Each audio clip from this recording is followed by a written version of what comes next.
Action. What's going on, everybody? Good morning. Good morning. It's Monday morning, y'all. It's time to get it. What we getting? We got enough.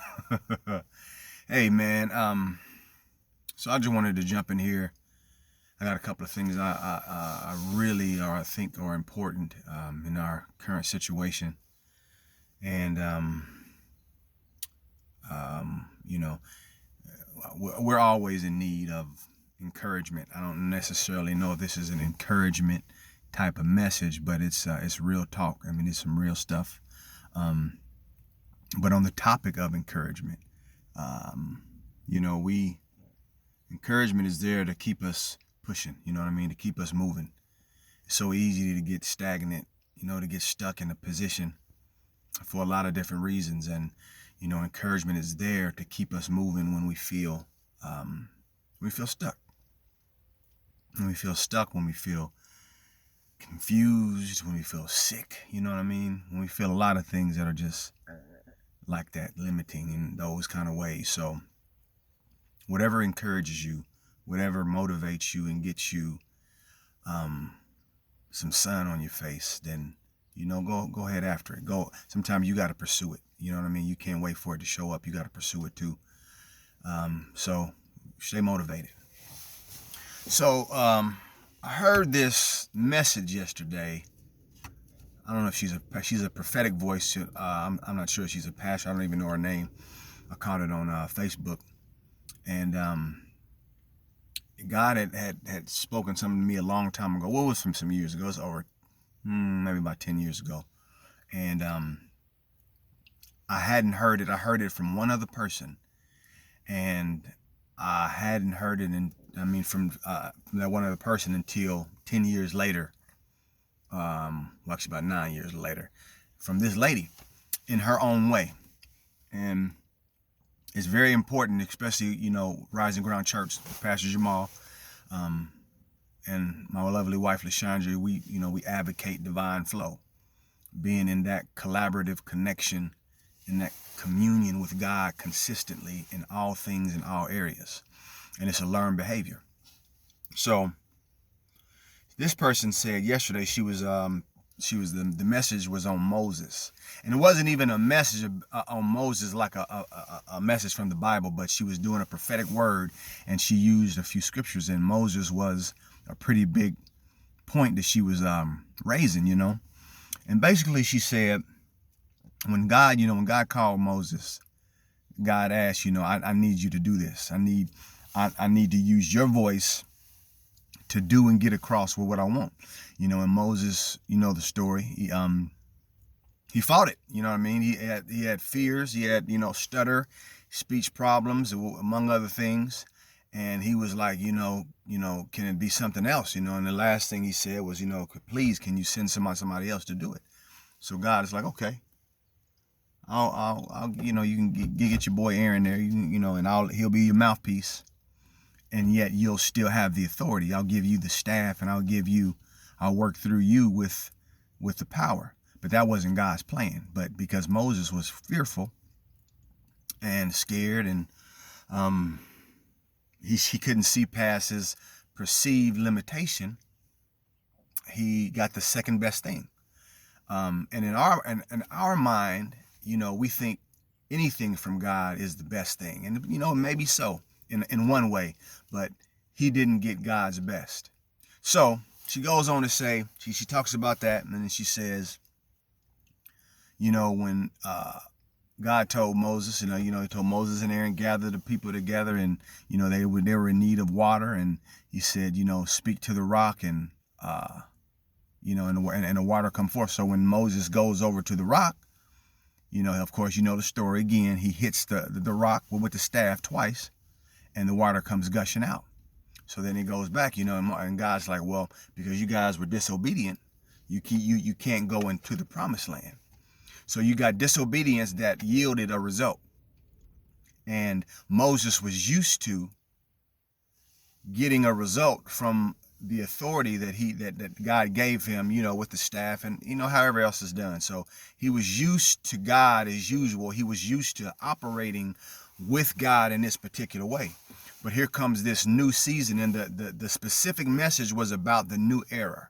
And that's why I brought up, a few years ago, God gave me this word, and it's about, and it was all about, you're not going to be able to get to where God is going or trying to get you or get us using the same old methods.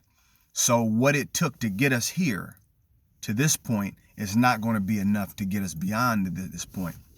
So this was a confirmation for me again about what God spoke to me so many years ago. But the story of Moses is just a really great picture of this. So you have Moses used to operating in this era, in this time point, in this place, one particular way. Then God goes back and God goes and says, okay, now go speak to the rock. So God goes back to the beginning with Moses, what he feared and what he was just terrified of. And yet he still didn't do it. So here Moses has a track record. I mean, you're talking about parting seas, plagues, all these kind of things. He has a track record of this powerful, tangible authority and experience that God has, ushered through him. So he has this track record. He's seen God do it. And yet the fear, the image that he has of himself could not, the thing that God gave him, the power that he had, could not trump that fear, that stuttering, that speech, whatever else that thing was. So God says, speak to the rock, and he goes over to the rock and he hits it with his staff. So as a result of, okay, now here's another important part. We are in a new time. We are in a new era. We are in a new place in God, in this life. What you did to get salvation, what you did to get God to move on your behalf, is not enough for you to move forward in this next era, in this next place in time. You're going to have to allow God, we're going to have to allow God to totally dominate every area in our life, because we don't even know which way to go. We don't know where to turn even right now. You know what I mean? Somebody sneezes, it's in the grocery store, it's staying in the air for 3 hours. And I'm not even scared about all that. But the reality is most of us are. But the point is, you don't know which direction you have to go. So what are you going to do to allow God to position you, to allow God to be the helmet, man, to be the eyes, the ears, the mouth? You're going to have to release everything that you fear. And most of us fear that if we allow God all of that space, all of that us, if we allow God that, then we're going to do something. Then we got to do something. We got to get up on the cross and die too. Literally, we think God is going to have us do something that, we just don't want to do. And it all has to do with fear and doubt and worry, because you want to control your life. You want to give God just enough so you can feel spiritual, so you can feel safe. But look at what safety got Moses. He didn't get to go in. Not only did they wander for 40 years for nothing, but he didn't get to go into the promised land because of his fear, his doubt, his worry. And this is not about fear of these calamities. This is about the fear, the perception that you hold of yourself that doesn't allow you to allow God total access to every being, every part of your life. So I think this is a wonderful example, man, and the real tangible piece of the things that we carry that we don't allow God to clean up. Man, what would it have been like if Moses would have allowed God total access of him, his voice? Maybe he would have parted the seas with just a whistle. Hey, and a sea parted. You know what I mean? What could have happened? Maybe all of the calamity, the plagues, maybe they maybe wouldn't have even had to happen. Who knows?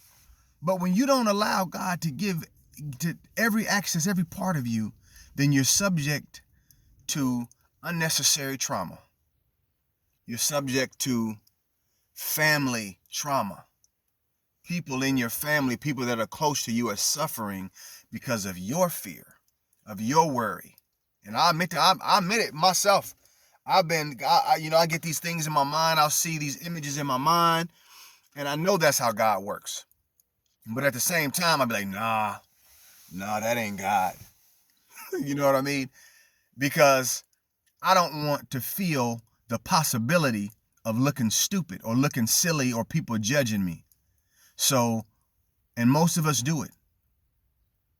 And the end result is somebody suffers, whether it's you or whoever.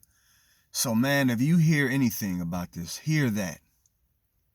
Your boy Moses did not allow God total access. I love how she said it. She said he had a conditional yes.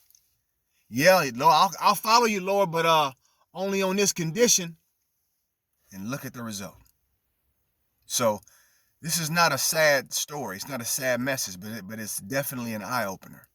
And the one thing that we have to go away with is where we are now and where we are going. You're going to have to be somebody different. You're going to have to allow God total access, total divine flow. You're going to have to live in divine flow. And again, if you don't know what it is, if you need more understanding about it, if then you need to talk to us, because this is the specific message that he's given us. Yeah, divine flow is all around in different places and spoken different ways, but this is the message that he's given us. And if you're a part of this, if you're running across this, then you need to get some. You need to get some, because it's not enough. It's not enough. And it's not enough for you to say, well, yeah, I'm not enough, but God's enough. No, sir. No, sir. No, ma'am. No, ma'am. God is telling you what you did to get here is not going to be enough. You're going to have to do something different. So, sorry for it to be so long. I'm usually not this long. I need to be, though. So, Rising Ground Church, Pastor Jamal, take it, man. Listen, allow God this space. And it starts with your fear. You know what you fear. You know what you're scared of. You know what God has told you to do, but you're just not sure you can do it because the world says it's done like this. I used to do music, used to sing, man, and I was like, man, why come I didn't ever get as far as I thought I was gonna get?